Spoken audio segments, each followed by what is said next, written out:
Diary of a Wimpy Kid. Rodrick Rules. By Jeff Kenny. Narrated by Ramon de Ocampo. October. Monday.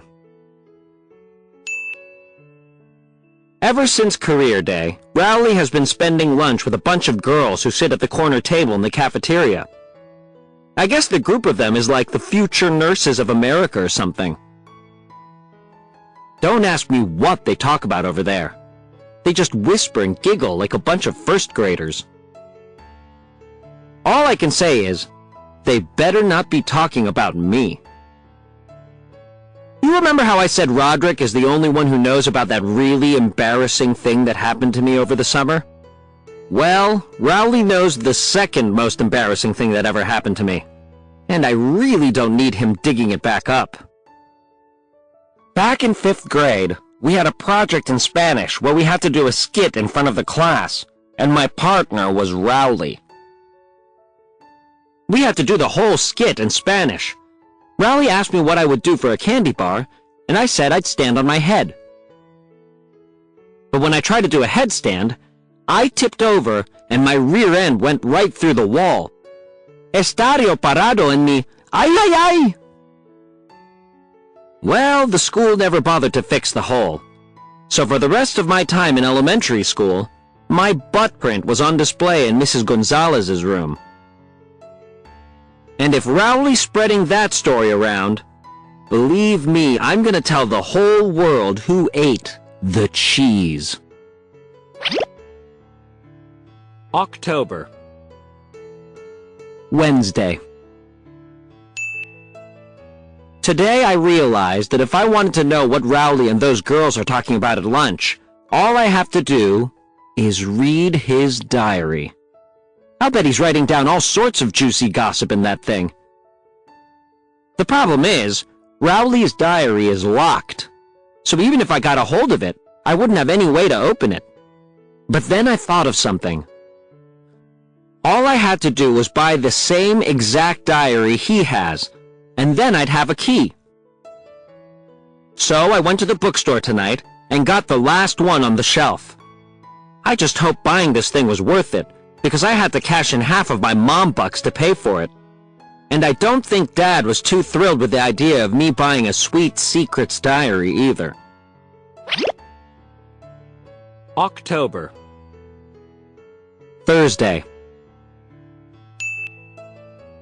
After phys ed today, I saw that Rowley accidentally left his diary on the bench. So when the coast was clear, I used my new key on his diary, and sure enough, it worked. I opened it up and started reading. Dear Diary, today I played with my Dino Blazer action figures again. It was Mecharex versus Triceraclops, and Mecharex bited Triceraclops in the tail. And then Triceraclops turned around and said, "Oh yeah? Well, how do you like that?" And he shot Mecharex right in the hiney. I flipped through the rest of the book to see if my name was in there anywhere, but it was just page after page of this garbage. After seeing what's going on in Rowley's head, I'm kind of starting to wonder why I'm even friends with him in the first place. October. Saturday. Things at home have been really good for about a week. Rodrick has the flu, so he doesn't have the energy to bother me. And Manny has been at Grandma's, so I've had the TV all to myself. Yesterday, Mom and Dad made a surprise announcement. They said they were going away for the night, and that me and Rodrick were in charge of the house.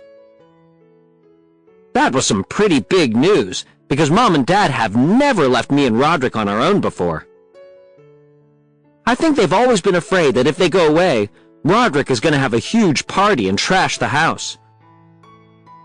But with Rodrick knocked out with the flu, they must have seen their big chance. So after Mom gave us a speech about responsibility and trust and all that, they took off. The second Mom and Dad walked out the door, Rodrick jumped up off of the couch and picked up the phone. Then he called every friend he knew and told them he was having a party. I thought about calling Mom and Dad to tell them what Rodrick was up to, but I've never actually been to a high school party before, so I was curious. I decided to just keep my mouth shut and soak it all in. Rodrick told me to get some folding tables out of the basement and bring a couple of bags of ice out of the downstairs freezer. Rodrick's friends started to show up around 7 o'clock, and before you knew it, there were cars parked up and down the street. The first person to walk through the door was Rodrick's friend Ward. A bunch more people started showing up after that, and Rodrick told me we were going to need more tables, so I went downstairs to get them. But as soon as I stepped foot in the basement, I heard the door lock behind me. I pounded on the door, but Rodrick just cranked up the music to drown me out, so I was stuck down there. Man, I should have known Rodrick would go and pull something like that. I guess it was pretty dumb of me to think Rodrick was going to let me in on the action. It sounded like it was a pretty wild party. I think some girls even showed up at one point, but I couldn't be too sure, because it was hard to keep track of what was going on from just looking at the bottoms of people's shoes through the crack at the bottom of the door. The party was still going strong at 2 a.m., but that's when I gave up. I spent the night on one of the spare beds in the basement, even though there were no blankets on it. I practically froze to death, but there was no way I was going to use a blanket from Rodrick's bed. Somebody must have unlocked the basement door overnight, because when I woke up this morning, it was open. And when I walked upstairs, it looked like a tornado had touched down in the family room. The last of Rodrick's friends wasn't gone until 3 in the afternoon, and once everyone left, Rodrick told me I had to help him clean up. I told Rodrick he was out of his mind if he thought I was helping, but then Rodrick said that if he got busted for the party, he was taking me down with him. He said if I didn't help him clean up the mess, he would tell all my friends about the thing that happened to me this summer. I couldn't believe Rodrick would play dirty like that, but I could tell he was serious, so I just got to work. Mom and Dad were supposed to be back by 7 o'clock, and we still had a ton of work to do. It wasn't easy to erase all the evidence of the party, because Rodrick's friends had left trash in all these crazy places. At one point, when I went to make myself a bowl of cereal, a half-eaten piece of pizza fell out of the box. By 6:45, we had things pretty well wrapped up. I went upstairs to take a shower, and that's when I saw the message written on the inside of the bathroom door. Some moron had scrawled, "Hi, Rodrick." I tried scrubbing the writing off with soap and water, but whoever wrote that thing must have used a permanent marker. Mom and Dad were going to be home any minute, so I thought we were doomed. But then Rodrick had a genius idea. He said we could switch the door out and replace it with a closet door from the basement. So we got some screwdrivers and went to work. We finally managed to get the door off its hinges, and then we carried it downstairs. Then we got the closet door from Rodrick's room in the basement and brought it upstairs. We made it with no time to spare. Mom and Dad's car rolled into the driveway right when we were tightening the last screw. You could tell they were pretty relieved the house hadn't burned down while they were away. I don't think we're totally out of the woods just yet, because with the way Dad was poking around tonight, I'm sure it won't be long before he figures out about the party. Well, Rodrick might have lucked out this time, but all I can say is, he should be glad Manny wasn't there to see the party. Manny is a huge tattletale. In fact, he's been telling on me ever since he could talk.